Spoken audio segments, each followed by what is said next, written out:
Со новата година и нова политичка ситуација. Почна уште во првиот месец кога опозицијата реши да бојкотира и да го напушти собранието. Недемократска и ненародна власт на која опозицијата нема намера да ја дава легитимитет. Ова бе образложенијата за нивното напуштање. И од тогаш политичка криза. Партиите ги повикуваа да се вратат. Председателот на собранието Трајко Велјановски ги бараше да дојдат на координациите.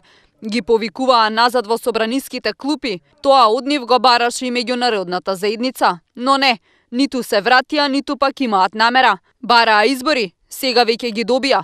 Иако првично владеачката партија го заобиколуваше прашањето, сепак се решија. Излезе Груевски и јавно го повика својот соперник. Бранко, ајде на избори, му рече, но после, услови барања, идеме не идеме. И во тоа политичко бунило, оставка си даде и првиот човек на надлежната институција која ги спроведува изборите. Александар Новаковски си замина од председателското место на Државната изборна комисија. Шпекулации имаше, Новаковски си заминал од политички притисок. За враќање во собранието опозицијата јасно и гласно постави услови. Или не се враќаат, или ќе се вратат со нивно исполнување.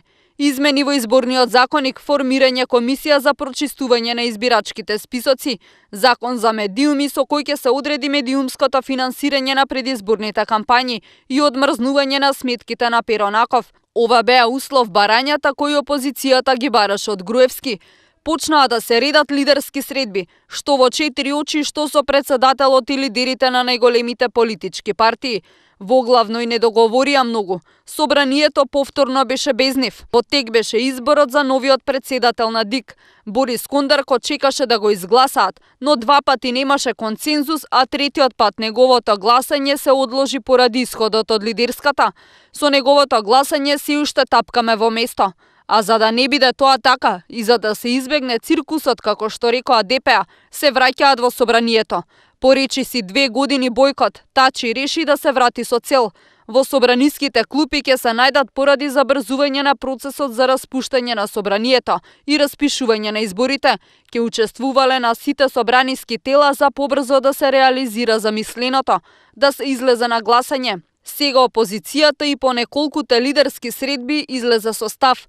Одат на избори без да се вратат во собрание. Направете каков сакате избирачки список.